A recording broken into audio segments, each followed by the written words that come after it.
The Mazda MX-30 REV is equipped with an electric motor, but also with a combustion engine, the redesigned Mazda rotary engine.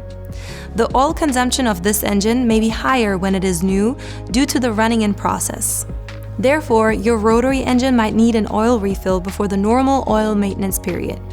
If your car indicates a low oil level, we offer a free refill service for this model within the first year after warranty registration. Refilling the oil is simple, and you can also do it yourself if you want to spare a visit to the dealer. For this task, you received a welcome kit including the oil.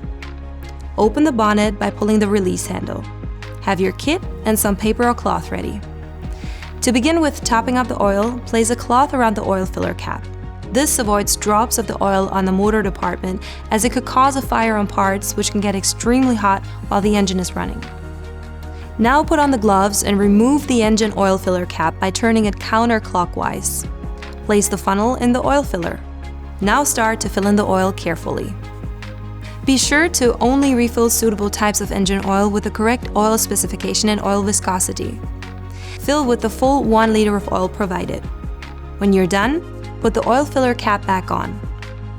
Remove the cloth, close the bonnet, and you're done, ready for your next trip.